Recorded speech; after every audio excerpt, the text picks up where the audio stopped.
Bon, j'espère que vous allez bien. Bande konangai banatata nangai. Nakolobela na peuple noir nyonso. Nalingina lo baboy bandeko. To fêter le 2 avril. Puis le 3 avril. Le 2 avril ezali journée oyo nzoto ya tata Simon Kimbangu ekomaka na matadi mayo. Wana bate kozwa nzoto na ye na 1960. Bakenda kozwa nzoto ya tata Simon Kimbangu. Po tata Simon Kimbangu ayebisaka papa dia ngenda. Ndenge ngai nazokende Lubumbashi na kozonga lisusu te na kokufela kuna. Soki ngai nakufi tika nzoto na nga na se ya mabele pendant 9 ans. Soki 9 ans ekoki yaka kozwanga ozonga na ngai na mboka nanga. Bandeko, tangu 9 ans ekokaki, papa dia ngenda asalaki oyo papa Simon Kimbangu ayebisaki. Akendaki kozwa nzoto ya papa Simon Kimbangu. Ezalaki na se ya mabele pendant 9 ans. Etangu babimisi yango nzoto ebebaki te. Azalaki intact, normal. Bino boyebi mutu bakonde pendant 9 ans. Boke kuta mikuwa na mikuwa. Mais papa Simon Kimbangu abima normal. Bazwi nzoto batie na cercueil ya 8 coins. Baye nango ekomi na matadi mayo. Na matadi mayo toyokaki pe balobelaki yango papa mbenza uti kolobela yango. Batu musu balingaki elelama ba prester po mokili ekoya batu bakoza lebele evanda na Stade des Martyrs. Papa dia ngenda aboyi. Batu musu bayisa pa dia ngenda amema yango na ndako na ye na mokoto esika banda kovanda. Papa dia ngenda lobi en tout cas kuna soki batu baye bakobuka o pelete oyo kozala donc ekosimba te. Nde bazwaka nzoto ya papa Simon Kimbangu ndenge papa dia ngenda programme na bango ezalaki bakende kotia yango na zamba. Batia yango na mboka. Na zamba kuditeme na mboka. Batia yango na mboka. Nde bakenda kotia yango na matadi mayo. Le 2 avril, cérémonie elekaka na matadi mayo. Et puis le 3 avril, nzoto ya tata Simon Kimbangu ekoti nkamba. Mais bandeko na biso ya bangunza eloko nini balobaka ke papa Simon Kimbangu nzoto wana ezalaka na kati ya kindongo na nkamba Nouvelle Jérusalem ezalaka ya yete. Na koyebisa bino boye eza pasi pe mawa po toza na likambo ya motuya na maboko biso ba noir biso ba indo toza na likambo ya monene na maboko na biso. Toza na Jérusalem na biso. Toza na nkamba na biso esika nzoto tata Simon Kimbangu ezali oyo kundama te. Mais likambo motuya o tozalaka nango bino moko ka bayindo bolingi kopesa likambo wana valeur te.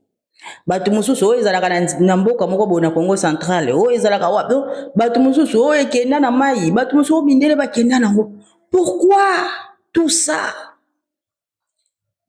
Pourquoi? Likambo ya nzoto tata Simon Kimbangu ezali biblique. Esika nkolo yeso lobaki akozala. Nasaila ngo déjà émission. Batu bakolanda nzoto wana na mokili mobimba nzoto moko te evanda ekundama te. Température 36 degrés. Nzoto moko te ezala te. Mais tata Simon Kimbangu ezali et puis esika yango batu bayaka. Soki ezalaka so na Congo Central bisika bolobaka wana nde bakonzi ya mboka. Nde tala mon tata Simon Kimbangu azali le dominateur du monde. Donc esika nyonso nzoto ne kozala. Bakonzi ya mboka batu bakolanda. Po nzoto na ebendaka batu. Nzoto na ebendaka batu. Alobaki na tango akalatika ka nzoto te. Mais na tango yo batikela biso ba nzoto na mon comme cadeau. Papa Simon Kimbangu, papa Kisoloki ya pada lungana papa dia ngenda. Ba nzoto na bango batikela biso yango comme cadeau. Même maman Mwilu kia wanga Ntitani Marie. Mukolo bakenda ko bimisa nzoto na ye. Basalaka exhumation ya nzoto maman Mwilu. Nzoto maman Mwilu ebeba te. Ozoyo ebeba te ta bakenda na ona kati ya kinlongo. Ezali bato ya masuwa. papa Simon Kimbangu, mama Mwilu, na ba mvoila misato pa kisoleke pa dingo pa ngenda na ba mama misato baza kuna na kati ya Kinlongo ezali masuwa ya Noa bazali 8 na kati ezali likambo oyo eza très important motu mundo ko négligeaka te nzoto papa Simon Kimbangu tozalaka nango biso moko yango mona ba président bayaka bakonzi bazoya mindele bayebi vérité bayaka mais yo moko moto moyindo ozana likambo na maboko moza ko négliger ozo négliger na yoko o négliger olingi na okutu kolo te nkamba wana lokuta nzoto papa Simon Kimbangu ezalaka na nkamba te akonde bile boloba nzoto ya mfumu Kimbangu ezalaka na nkamba te bakosaka bandeko boko banda kosala ba campagne diabolique ya mabe mais biso toza ko avancer bomoni nkamba batu ba depuis 1921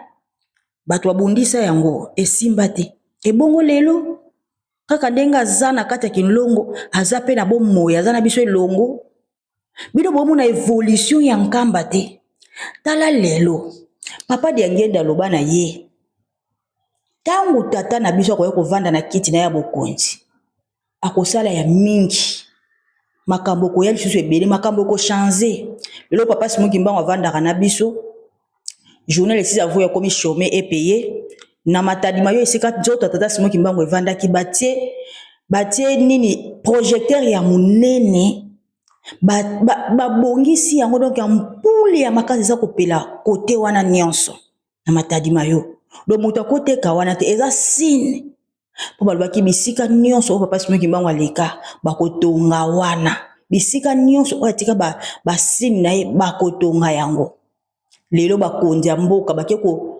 bongisa na matadi mayo bozomona donc tengo bino boza ko lobaka na bino de n'importe quoi bon teki boza ko échouer bozo na bino lokote nkamba toujours likolo esika makambo nyonso evandi il faut biso ba noir tozalaka fier na likambo tozanango il faut to sepelaka il faut to honoraka nkamba to lobaka ke biso moko kuto apela Jérusalem na biso Jérusalem ya solo esika nkolo Yesu obino bobondi la bo imaginaka avandi esika nzambe avandi nzambe tata avandi nzambe mwana nzambe molimo mosanto les trois personnes en Dieu trinité bavandi na nkamba il faut tozalaka fier na nkamba na biso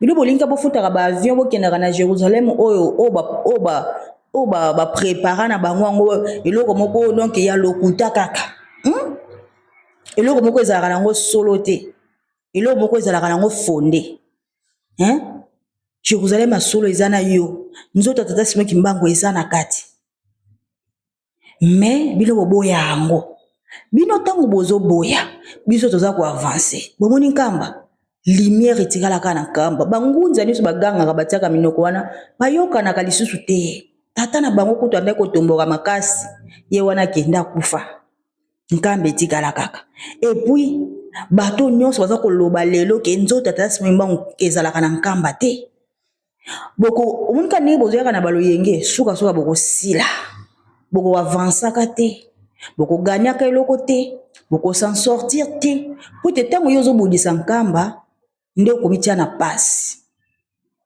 moto nyonso abundisaka nkamba azaka na esika te boko renie koma na tango moko boye histoire na bino ekosila bokomona pena ke boyokanaka su te bato batiaka bino ka te me nkamba eza koevolue nkamba eza koavance bandeko na ngai toza na likambo moko précis na maboko na biso tovandi na makambo na biso epa na biso papa Simon Kimbangu aza na biso elongo nzoto na ye eza na kati ya nkamba ebeba te température 36 degrés bakataka suki bakataka manzaka lisu moko kofungama lisu moko kokangama et puis ye wana peka papa Simon Kimbangu kiangani akufi abotami aiso pa ngenda nazotika nzoto nazokufa mena kobota mukona kokufa na 15 heures nga wana nakozonga na kobanda musala na nga bozomona nkamba ndezo tongama bomona bapaya ndenge baza koya bandeko